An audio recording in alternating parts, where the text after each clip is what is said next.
The city was waking up. A pale gray light spilled over the tops of steel and glass towers. Below, on the busy street, the first wave of people rushed forward. They moved like a river, pulled by an unseen current toward offices and obligations. Amidst this hurried flow, one man stood still.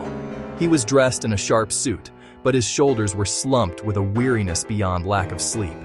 He clutched a briefcase in one hand, a symbol of his professional life. The rising sun cast a long shadow behind him, a dark twin stretching back through a lifetime of mornings like this. He watched the anonymous faces pass by, stories of their own blending into a single narrative of haste. He felt a profound sense of isolation in that crowd. Surrounded by thousands, he was utterly alone with his thoughts. He looked at the endless cars, the flickering lights, and the determined pace of the pedestrians. This morning, the purpose of the race felt hollow. He asked, "Is this all there is to get from a life of work?" A whisper became a hum. Curiosity. The man's internal conflict was rooted deep in his past.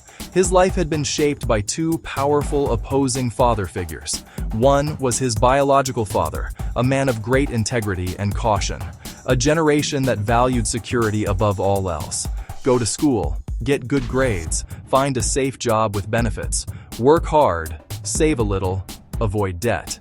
Your job is your greatest asset. It came from love and a desire to protect him from hardship. The other father was different. A small business owner, an investor, a student of money. His conversations were about financial freedom, not job security. "The rich don't work for money," he explained. "They make money work for them.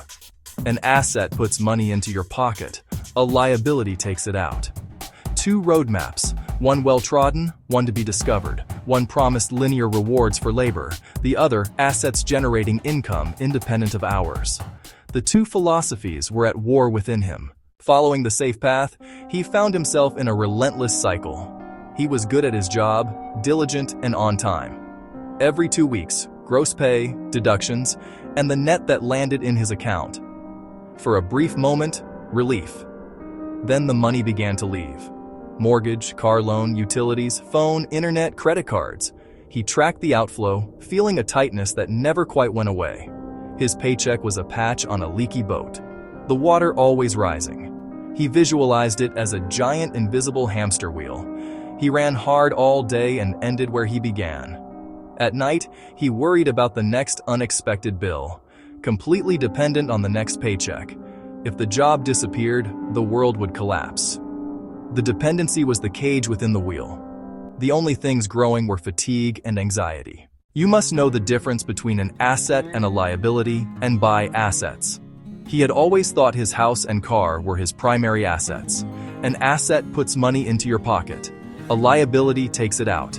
Mortgage, taxes, insurance, maintenance, monthly payment, gas, repairs, credit card interest, subscriptions, memberships, payment plans. His life was dominated by liabilities. He stared at the blank space. His paycheck was income, but not an asset. A small savings account. Trivial interest. He had almost nothing in the asset column. A fancy car. A potential $20,000 liability. A bigger house. A bigger drain. He began to see potential assets. Rentals, dividends, even a book he could write. The new goal: use income to buy or build assets that generate more income. Understanding the theory was one thing. Putting it into practice was another. Fear whispered, "I could lose everything. I'm not an expert. This is for other people." He realized fear was a wall and chose to find a way through it. The antidote to fear was not courage, but knowledge. He studied an hour each evening: stocks, bonds, real estate. He learned simple, low-cost index funds could own the whole market. He learned to calculate true cash flow.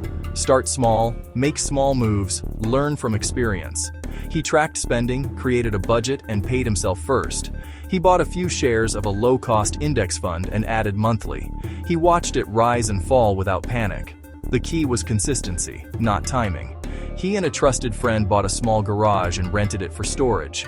Tiny but positive cash flow. He built skills beyond his day job: public speaking, websites, sales. A small online service brought a steady drip of income. He kept expenses low and reinvested it all. Years passed. The change was gradual, almost imperceptible. One morning, he climbed to his rooftop as the sun began to rise. He looked over the same city that once overwhelmed him. The streets filled below, but he no longer felt like one of them. He still had a job, now just one of several income streams. The small streams had grown into steady rivers. The index fund compounded. The garage led to a modest duplex. Rent covered his mortgage and more. His online business grew. A part-time assistant handled operations.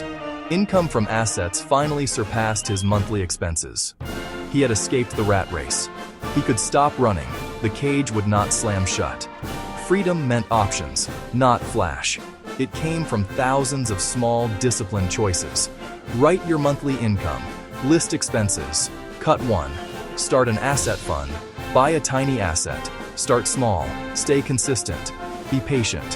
One day, you'll watch the sunrise with calm, knowing you built your own path to freedom.